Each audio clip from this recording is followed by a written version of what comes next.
Vamos abrir nossa Bíblia no Evangelho segundo escreveu Mateus, no capítulo 5. Vamos dar continuidade à série de meditações sobre as bem-aventuranças. Hoje, a segunda mensagem. Mateus capítulo 5, nós vamos ler do versículo 1 ao versículo 3. Mateus 5, de 1 a 3.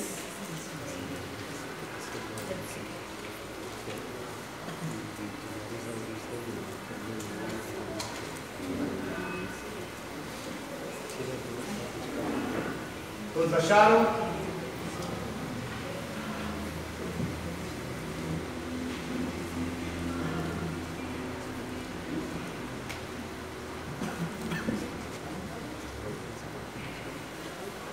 Vendo Jesus, todos acharam? Vamos lá. Vendo Jesus as multidões, subiu ao monte e, como se assentasse, aproximaram-se os seus discípulos e ele passou a ensiná-los, dizendo, vamos ler juntos o 3? Bem-aventurados os humildes de espírito, porque deles é o reino dos céus. Muito bom, meus irmãos, nós vimos na semana passada algo geral sobre as bem-aventuranças. E a gente tem divulgado a nossa série de mensagens com o tema Seja Feliz. E a palavra bem-aventurados significa feliz ou felizes. Mas todas essas qualidades que são as bem-aventuranças, 8 delas, não apenas a que nós vamos ver hoje, são todas elas qualidades espirituais. São aspectos que são resultados da manifestação de Deus em nossas vidas. Nós vimos que as bem-aventuranças, elas estão para os ensinos de Jesus no Sermão do Monte, igual estão os 10 mandamentos para a lei de Moisés. Assim como os 10 mandamentos de alguma forma resumem toda a lei de Moisés, as bem-aventuranças, elas introduzem o Sermão do Monte, porque elas também são um resumo ou uma síntese, uma apresentação daquilo que Jesus ensinou no Sermão do Monte. A gente fala de felicidade, mas a gente precisa se perguntar: que felicidade é essa? Como é feliz a pessoa que Jesus disse que obedece ou cumpre os ensinamentos do Sermão do Monte? Porque ao terminar o Sermão do Monte, o Senhor Jesus disse: todo aquele, pois, que ouve estas minhas palavras e as pratica, será comparado a um homem prudente, que edificou a sua casa sobre a rocha. E aí vieram as chuvas, os ventos, os rios, transbordaram, deram com força contra essa casa que não caiu, porque estava edificada sobre a rocha. Edificar a nossa casa, a nossa vida sobre a rocha, é praticar essas palavras que o Senhor Jesus ensinou no Sermão do Monte. E ele introduz o Sermão do Monte com as bem-aventuranças. Então todas essas bem-aventuranças, todos esses ensinamentos de Jesus, que nós estamos vendo aqui e vamos ver nos próximos domingos, eles falam dessa felicidade. Que felicidade é essa? É a felicidade segundo Deus. É a felicidade que pode ser trocada, a palavra, por abençoado. E essa felicidade é uma felicidade, em geral, contrária à felicidade que o mundo entende por felicidade. Nós vamos ver isso hoje, quando a gente medita na primeira bem-aventurança, que é a que nós lemos aqui, porque, em geral, as pessoas no mundo dizem que felizes são aqueles que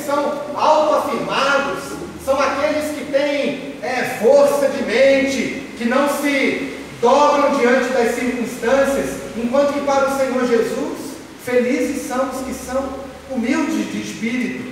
Então, essa felicidade, ela não apenas é uma felicidade segundo Deus, mas ela é o contrário do que, em geral, as pessoas pensam ser felicidade. Porque é uma felicidade que vem de dentro para fora e não de fora para dentro. Infeliz é o homem que tem a sua felicidade nas coisas externas ou apenas nas coisas passageiras. O nosso pregador da nossa igreja, reverendo Hernandes Dias Lopes, ele chama as bem-aventuranças como verdadeira felicidade. Ou seja, essa felicidade que é de dentro e não de fora. Um grande teólogo chamado John Piper disse que o maior problema da humanidade ou das pessoas não é a busca por prazer, mas se contentar, descansar apenas com os prazeres terrenos, carnais, rasos ou passageiros. Então, a percepção que nós temos dessas bem-aventuranças é essa percepção de uma felicidade diferenciada, que é a felicidade que Jesus disse que é felicidade.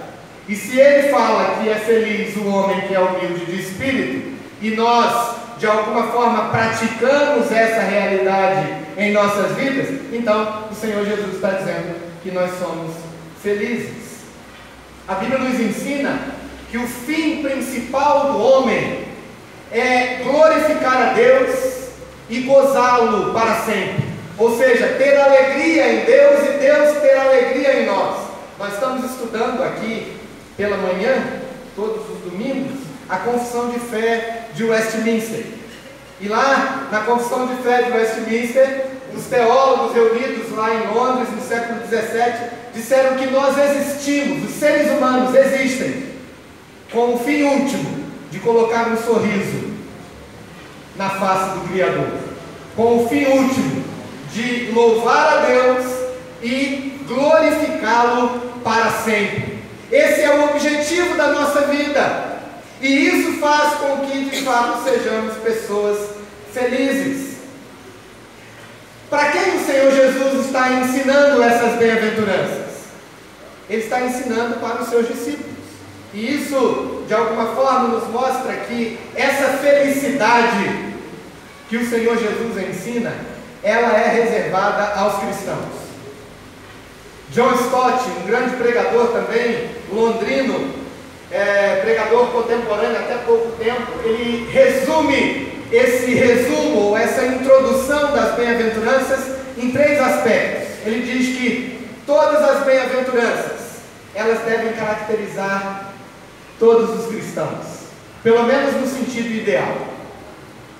Cada um de nós deve ter no seu ideal de vida essas qualidades. Segundo aspecto que o John Stott resume, ele diz que essas qualidades, humilde de espírito, chorar, ser manso, ser pacificador, ser misericordioso, são qualidades espirituais. Não são qualidades que nascem com a gente. Não tem a ver com a nossa personalidade. E terceiro, ele diz que as promessas das bem-aventuranças, elas são tanto para hoje, quanto para serem consumadas depois. Tudo o que o Senhor Jesus prometeu no Sermão do Monte e nas bem-aventuranças, é para nós hoje. É para a gente já estar no reino dos céus hoje. É para a gente já ser consolado hoje quando choramos. É para a gente já ter a herança e a certeza da herança da terra quando somos mansos. É para a gente encontrar a paz no mundo. É para a gente alcançar misericórdia hoje. Mas isso também será consumado ou confirmado depois. As bênçãos prometidas para nós e para nossa felicidade são bênçãos que se concretizam hoje, se nós abrirmos o nosso coração para o ensino do Senhor Jesus e para o Senhor Jesus que nos ensina. Hoje nós podemos ter a transformação e as bênçãos que o Senhor Jesus oferece aqui nas bem-aventuranças. E a principal delas é aquilo que Jesus diz que nós somos: bem-aventurados, felizes. Um grande cientista chamado Blaise Pascal, ele disse que todas as pessoas, mesmo as mais infelizes ao ponto de atentarem contra a própria vida, todas as pessoas têm um desejo intrínseco dentro de si de buscar a felicidade. Não há um só ser humano, por mais infeliz que seja, que não queira essas bem-aventuranças. Pois bem, dado esse resumo do que vimos na semana passada e uma espécie de introdução geral às bem-aventuranças, nós vamos ver o que significa essa primeira bem-aventurança. Bem-aventurados os humildes de espírito, porque deles é o reino dos céus. O Senhor Jesus começa o Sermão do Monte com as bem-aventuranças. E começa as 8 bem-aventuranças pelos humildes de espírito. O que o Senhor Jesus nos quer ensinar? Porque a primeira das grandes felicidades de um cristão é ser humilde de espírito. A primeira qualidade é essa. Porque essa bem-aventurança é pré-requisito para todas as demais. Nós não vamos experimentar as demais bem-aventuranças se primeiramente não formos humildes de espírito. Essa bem-aventurança é a primeira das 8, que são as primeiras características daqueles que praticam a vontade de Deus, porque ela não é uma bem-aventurança que nos enche de algo, ela nos esvazia. E nós só poderemos ser cheios de algo que o Senhor nos dê, se primeiramente nos esvaziarmos completamente de quem nós somos.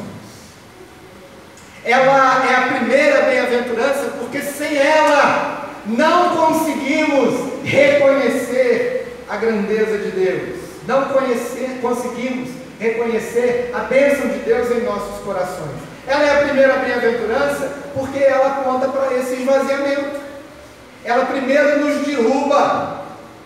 Lembra quando Simeão apanhou o menino Jesus nos braços e ele disse para Deus: Senhor, pode despedir o seu servo, porque agora os meus olhos já viram a tua salvação? Lembra o que Simeão disse com o menino Jesus nos braços? Ele disse: este está destinado tanto para a ruína, quanto para a edificação de muitos em Israel. Isso significa, queridos, que Jesus Cristo quer te levantar, mas primeiro Ele te derruba. Que nós podemos sim ser elevados a um patamar de uma vida feliz, que não cabe dentro do peito, de alegria, de pertencermos ao Senhor e de sermos do Senhor e de dizer: eu sou salvo em Cristo Jesus, não pelos meus méritos, mas pelos méritos dele. Mas isso só vai acontecer se primeiramente experimentarmos o esvaziamento que esse encontro com Cristo nos traz. Por isso que ela é a primeira bem-aventurança.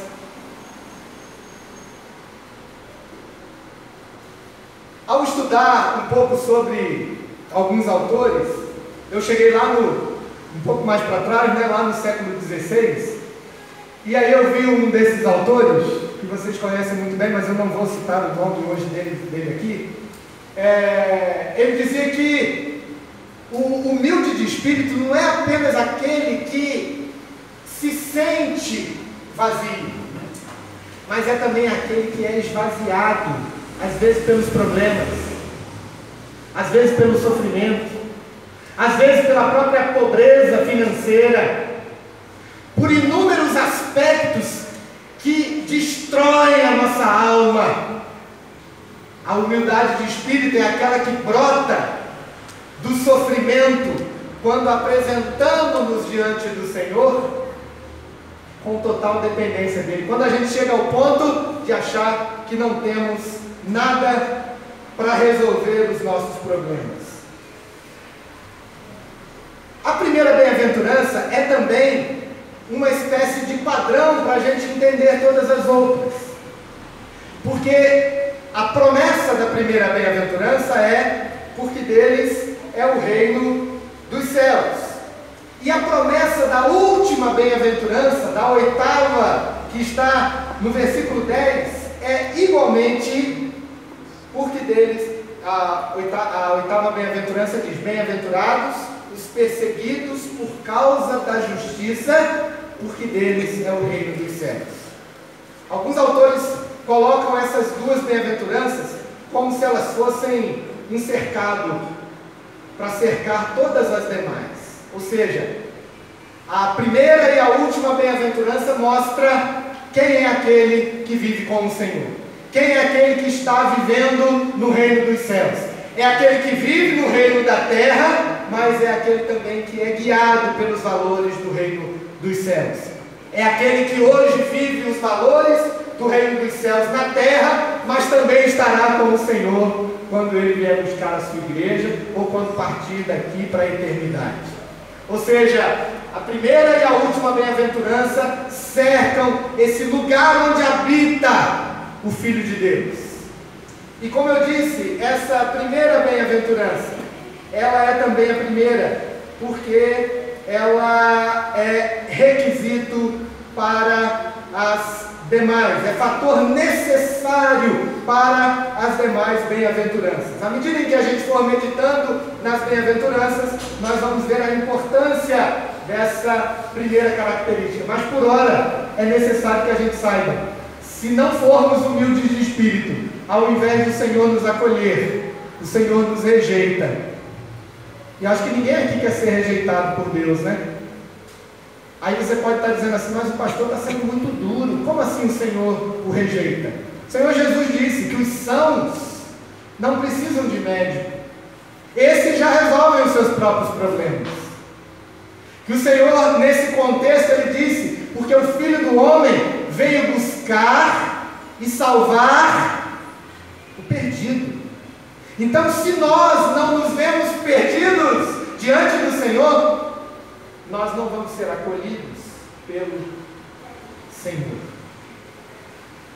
O que então é ser humilde de espírito? Vamos começar explicando o que não é ser humilde de espírito, para que não haja confusão, né? Pela manhã aqui, a gente até teve uma celeuma.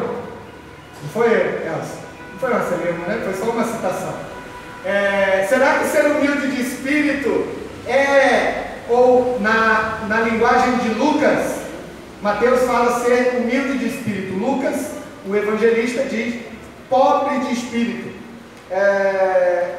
A humildade de espírito, será que tem a ver com pobreza financeira? Não. A pobreza financeira pode te fazer dependente de Deus, mas ela também pode te afastar. Não é você ser pobre financeiramente e por ser pobre que você é mais bem-aventurado do que aqueles que têm posses. Segundo lugar, não significa que você deva ter uma vida espiritualmente pobre.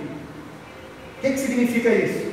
É a pessoa manca espiritualmente, está sempre pecando, está sempre fraco diante de Deus, está sempre cambaleando, sempre com insucesso na sua vida espiritual. Não é isso. Ser humilde de espírito não é ser espiritualmente pobre.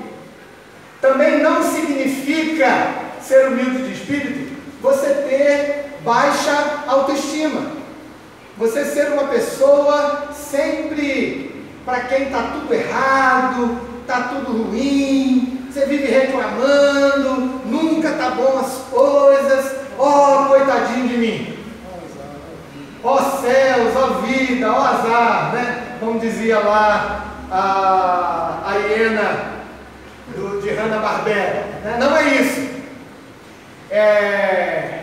Eu lembro do Lloyd Jones, não, acho que foi o John Stott, não lembro agora bem, acho que foi o John Stott. Ele dizendo que foi pregar uma vez numa igreja, e aí um diácono foi recebê-lo.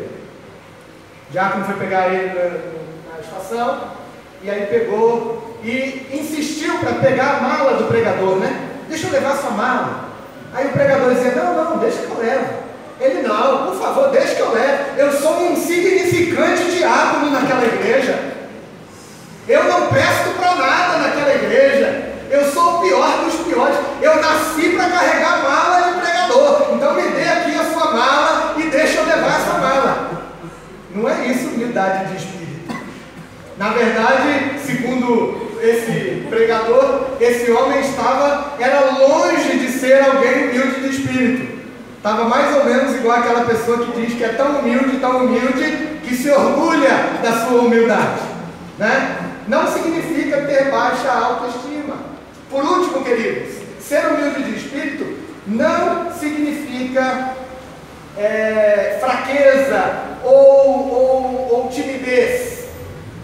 A pessoa que não tem forças em si mesma e sempre precisa dos outros. A humildade de espírito não tem a ver com a nossa relação com o outro, tem a ver com a nossa relação com o Senhor. E se você pensa que ser humilde de espírito é ser tímido, a Bíblia nos orienta em Apocalipse 21, versículo 8, que os tímidos ficarão de fora, eles não estarão no reino dos céus. Então, humildade de espírito não é você ser tímido ou fraco na sua personalidade. Pelo contrário, há dois exemplos disso também no Apocalipse, quando na igreja de Esmirna, ela se achava, era uma igreja que se achava extremamente pobre, mas o Senhor dizia que ela era o quê? Rica.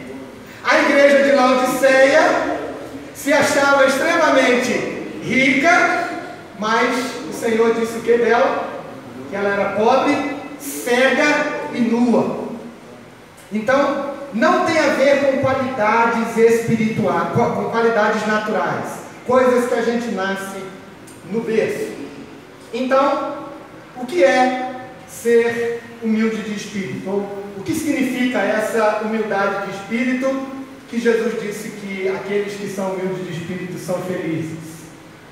Significa, queridos, ter sido disciplinado com a humildade do espírito quando passamos por qualquer tipo de fraqueza ou perdas materiais ou qualquer sofrimento ou aflição que o sofrimento nos causa. Significa sermos mexidos no nosso interior pelo Senhor quando passamos por dificuldades. Esse é o primeiro aspecto. Um exemplo dado aqui é o exemplo do corpo humano. O corpo são, ele faz todas as coisas, mas quando ele adoece, logo ele começa a fraquejar. E aí com mais 2, 3, 4 dias, dependendo da doença, a pessoa não consegue nem andar, não consegue levantar a mão para pegar um copo, não consegue mastigar a comida. A questão da humildade de espírito é quando o Senhor age em nossos corações, é quando somos disciplinados por essas perdas e nos reconhecemos enfermos de resolver o problema da nossa alma e nos vemos como totalmente dependente do Senhor. João Calvino diz que essas enfermidades ou essas perdas, elas podem fazer de nós pessoas humildes de espírito, mas por outro lado, podem também não resolver problema algum. Ele dá o exemplo de feras, como por exemplo um leão que você tenta domesticar. Às vezes você prende, encarcera ele num cárcere pequeno